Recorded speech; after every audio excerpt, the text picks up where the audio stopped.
Hello, everyone. Welcome to the Blackshirt Breakdown. My name is Steve Marik. I'm staff writer at Inside Nebraska, and he is the Jay Foreman, our NFL veteran and former Nebraska Blackshirt. Jay, we got another Bellevue West Thunderbolt to break down here out of the class of 2024 in Dae'Vonn Hall, a 6'1", 6'2", 185-pound, four-star receiver from right down the road in Omaha. So, Jay, you obviously know Dae'Vonn, you know Bellevue West. A lot of people know about him already. Right. Just pretty big pickup, I think, and kind of a nice recruiting win for the new staff, Matt Rhule, and especially Garrett McGuire, the receivers coach over at Nebraska.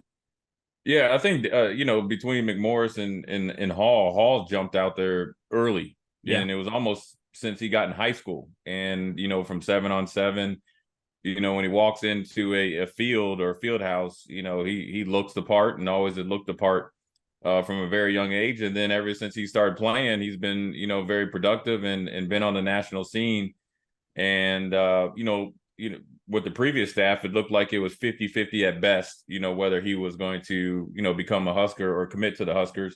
Yeah. I think Matt Rhule, just like he's done with, kids across America, and especially he's, made a pretty good effort here in Nebraska, and especially Bellevue West, where, Nebraska's had some trouble, let's be honest, over the last previous 2 or 3 regimes. There are actually 3 previous, that Matt Rhule had, kind of looked over Bellevue West, went in there, and they're a great program and develop guys and send them all over the place. And Hall's no different, and we're lucky to get him to commit because it gives you a tremendous amount of flexibility. And when we see in the highlight, you'll see some stuff out there is like the I call them WR1s, wide receiver ones, right? You're out Yeah. there and you could be the feature guy, but he has the athletic ability, and considering that the offense that they run has the experience to be able to possibly move into the slot or be the boundary receiver or field receiver. So he gives you a tremendous amount of flexibility as a wide receiver. And, he's a long list of good receivers that come out of Bellevue West.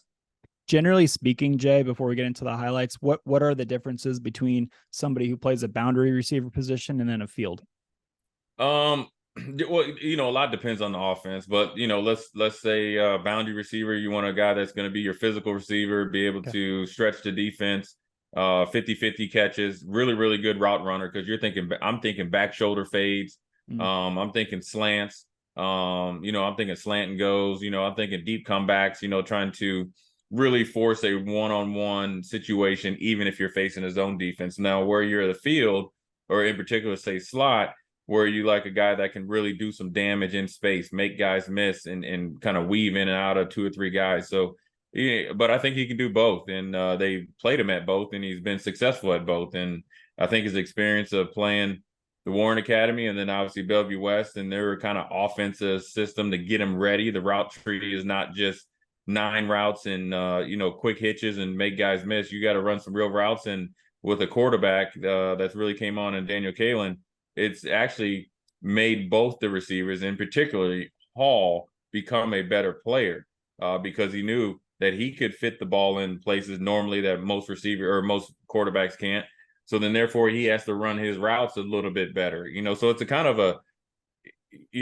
a great relationship. One stretches the other stretches back, and you get 2 players, in this case 3, from one high school, really, really playing at a high level.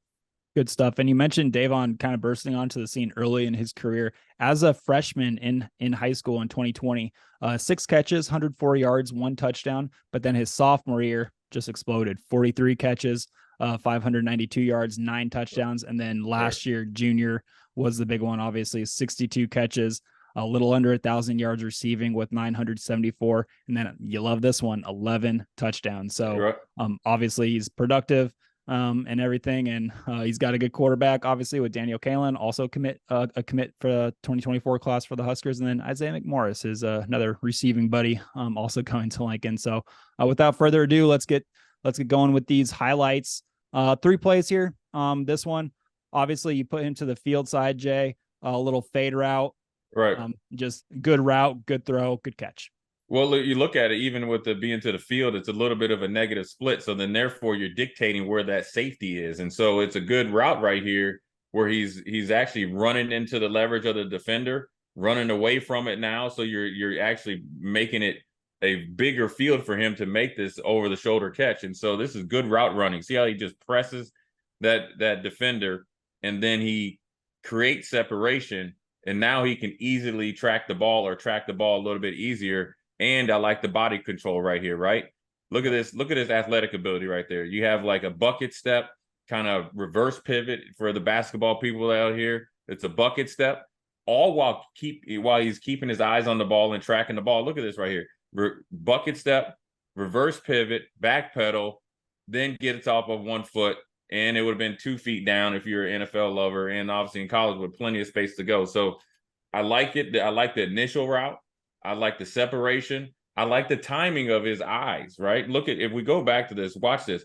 Presses him, right? So this is something that they work on. Gets into him, 1, 2, 3. Now look at him. He knew he had him right there.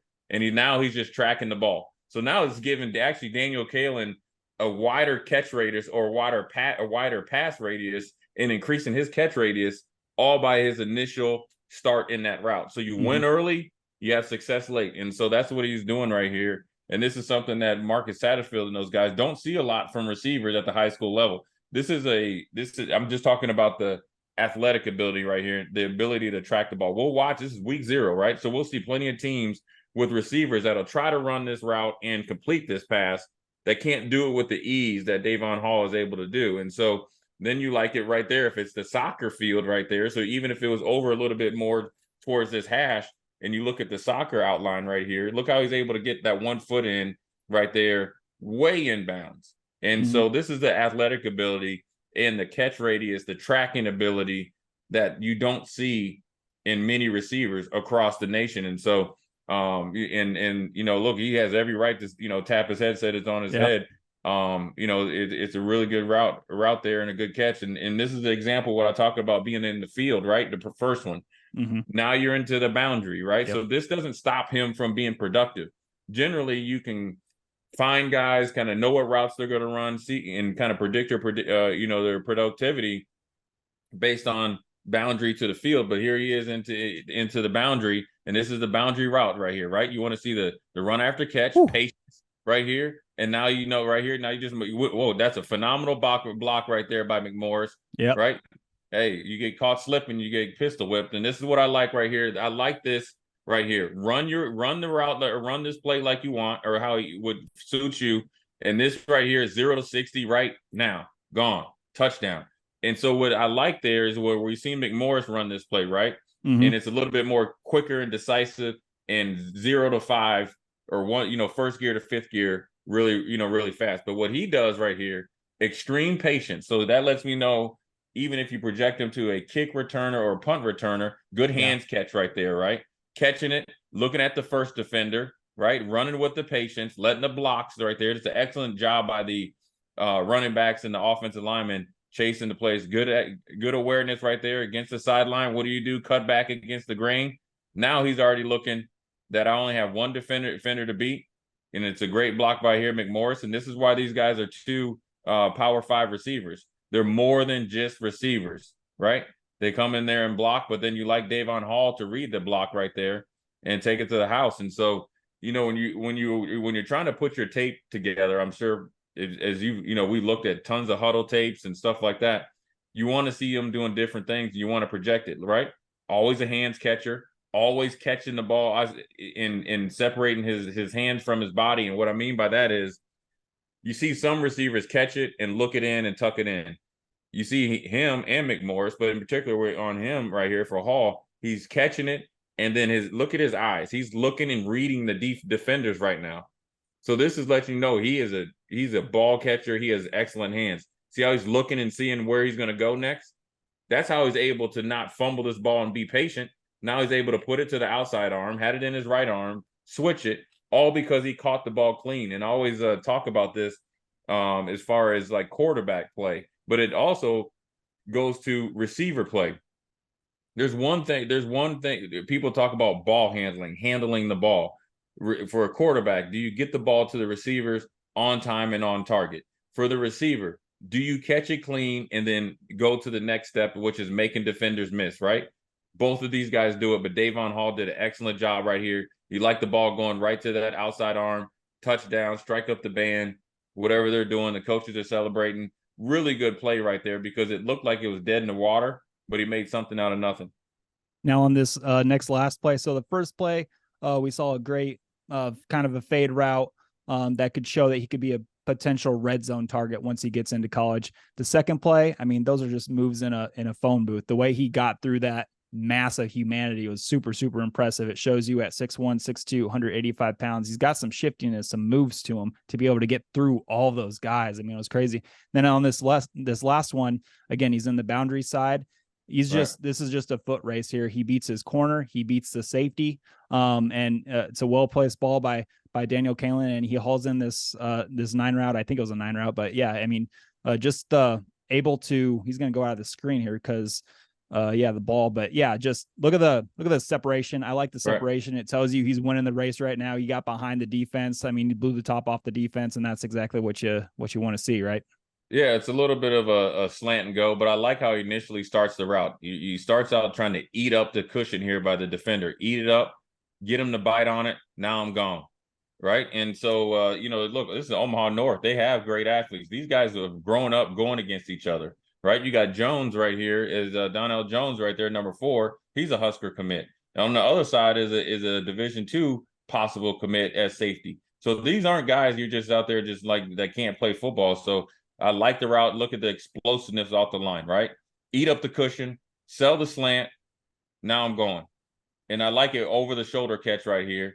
And you like for somebody he's showing you the whole gamut of what you want as a big time receiver. Showing you initial quickness, showing you ability to take one, run after the catch, in through traffic, make the miraculous catch. Now you get another one over the shoulder against a cover 2 look, right? And so what this is like 2-man, and what it is an off man right here with a deep safety and a cover 2 look. So this is essentially 2-on-1 here with against number 22 and 3 at the top of the screen. And the reason why he's able to get behind both of them is because of the way he initially runs the route. It pauses number 3. See this right here? It made I know he's out of the screen, but I'm sure it made number 3 just settle down a little bit. Now he's splitting the defender. So when you think about this, teams will run a lot of cover 2, especially to the boundary with a fast receiver. But if you run good routes and then obviously have a quarterback that can fit it where it needs to be, you can obviously stretch the defense. And that's what he was able to do. Able to split the cover 2 look or 2-man look with ease, right? And it's a really good job by him. And really, really good ball skills. And I mean by ball skills is the ability to track the ball. And the hardest thing for receivers and defensive backs to do is track the ball on deep throws. You see it, first of all, you see it, right? We'll see it this weekend, week 0. You'll see it every weekend in high school football, and you'll see it sometimes in the NFL. The ability to have the ball skills to track the ball deep, and then when the route or the pass isn't ideal, like we saw the first pass, right? Where you went bucket step, reverse pivot, back pedal, get up off 1 foot, make a two-handed catch, inbounds. This one right here, run a little bit of a skinny post. Some people call it a bang eight and go, skinny post and go, eats up the defender and his cushion, then splits the safety, then gets back outside, right? So that's awareness, right? That's situational awareness, and then over the shoulder catch is next level. So it's a good get for Nebraska. And he's pretty polished for a high school receiver. And I'm assuming once he gets down here and gets into their system, he'll get even better. Yeah, for sure. And track guy as well, have his times here, his personal records for the 100-meter dash, 10.62 seconds. That's really good. And then the 200-meter dash, 22.21 seconds. So Dae'Vonn Hall, fast, big body too, 6'1", 6'2", 185 pounds. So Jay, I mean, good stuff as always. It was fun to break down Isaiah McMorris, and then before that, Daniel Kalen. So now I have the third Bellevue West Thunderbolt here with Dae'Vonn Hall. So for Jay Foreman, I am Steve Marik, and that was a Blackshirt Breakdown, Dae'Vonn Hall style. We will catch y'all later.